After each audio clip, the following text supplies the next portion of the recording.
You are watching Cold Fusion TV.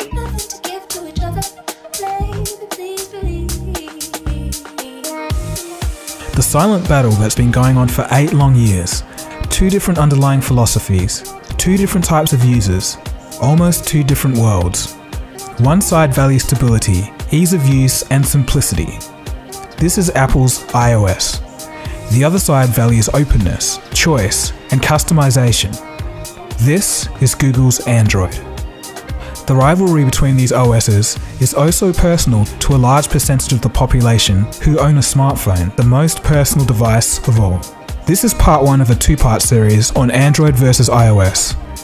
In these videos, we'll take an interesting look at the brief history of both Android and iOS, weigh out the pros and cons of each, and then we'll take a look at what conclusions we can draw. Is one better than the other, or is that even the right question to be asking? There's a lot to this story, but to really understand it, we have to go to the beginning. By looking at the history of each operating system in context, we can understand their philosophies completely. Let's begin. In 2005, when Steve Jobs was first envisioning the iPhone, either he could make a miniature version of the Mac, or enlarge the iPod, which was Apple's main portable product at the time, into a phone. Steve assigned 2 different teams within Apple to pursue both options. The team in charge of scaling down the Mac created the iPhone OS, now known as iOS. Now, software on mobile phones is like baby software. It's not so powerful. And today, we're going to show you a software breakthrough. Software that's at least 5 years ahead of what's on any other phone. Now, how do we do this? Well, we start with a strong foundation. iPhone runs OS X. So why did Steve ultimately choose to scale down the Mac? Well, there's 2 main reasons. The first one, macOS was already complete. It had animations, sound, power management, and many other things built in. Why would you want to reinvent the wheel when you could just optimize the software and get it to fit in a smaller package? The second reason is that Steve knew the software inside and out. This knowledge helped him know that optimizing software to shrink the Mac down into a phone was indeed possible. Such deep involvement is often rare for a modern CEO, so we have to ask, how exactly did Steve know the software so well? As it turns out, macOS was actually made from the remnants of a software called NextStep. NextStep was developed by Steve Jobs when he was fired from Apple in 1985. As a fun side point, the World Wide Web was actually built on a NextStep system in 1989 by Tim Berners-Lee. If you want to know more, you can check out a video that I did on the history of the internet in the description below. In 1997, Apple bought NextStep, which brought Steve Jobs back as the CEO.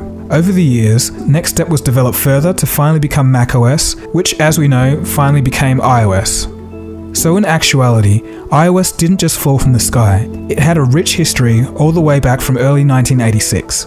This is one of the major reasons why iOS was so polished from the get-go. Android, on the other hand, was a bit of an experiment upon release. Founded in October 2003 by Andy Rubin, Rich Mina, Nick Sears, and Chris White, Android was initially supposed to be digital camera software. Of course, early on, it was clear that this market was way too small, so the company concentrated on producing a smartphone OS that could take on Nokia's Symbian and Microsoft's Windows Mobile. Sounds great. And Mark. It all started when I first met Andy, who was CEO of Danger, and I was working at T-Mobile. We also had another friend in common, and the 3 of us all believed that it was too difficult to get new products out to consumers in a timely fashion. And we thought the missing link was not having an open platform. And that's how Android got started. In July 2005, Google acquired Android Incorporated for over $50 million. With this capital, Android began developing prototype phones. Early Android prototypes were more like Blackberries. That is, they had no touchscreen and a physical QWERTY keyboard. Later prototypes were later re-engineered to support a touchscreen to compete with other announced devices, such as the 2006 LG Prada and of course the iPhone in 2007. On November 5, 2007, an industry watershed moment occurred. The Open Handset Alliance was unveiled.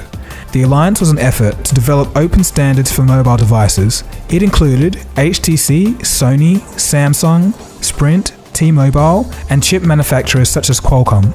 Google knew they couldn't do it alone. The first commercially available smartphone running Android was the HTC Dream in late 2008.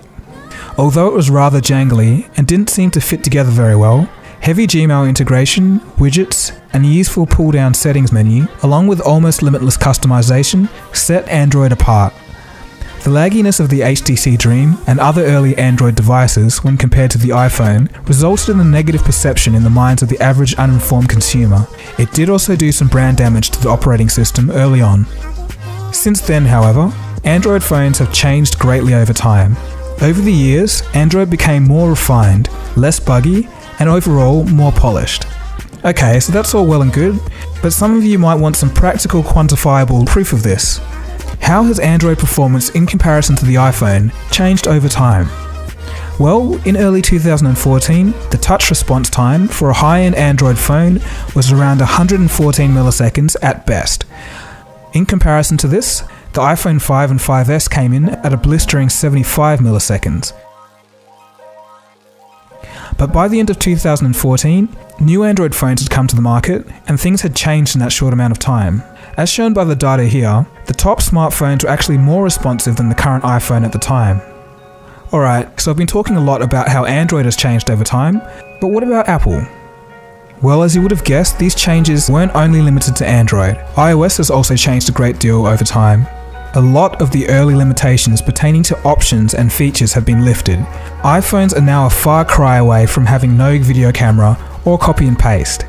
Now there's a choice of 2 phone sizes, a notification center, low power mode, and limited multitasking. Android viewers may note that a lot of these things have arguably been borrowed from Android. Okay, so with all of that history out of the way and all of that said, that brings us to the present day. Which OS is better today? Looking objectively, today stock iPhones still lag behind Android in terms of functionality. But is this necessarily a bad thing? Do the benefits of iOS outweigh the cons, or is it flipped to the other side? Does Android hold the key to success in its openness and choice? In the next episode, we'll take a look at the app environment, user base, pros and cons, issues, and features of both Android and iOS. After this, we'll finish off with what's in store for the future. Where are Android and iOS both going? It's going to be a great video, so stay tuned.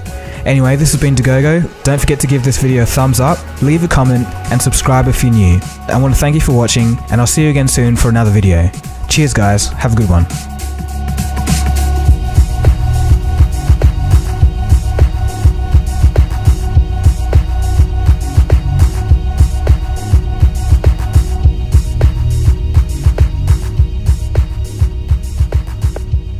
Cold Fusion. It's new thinking.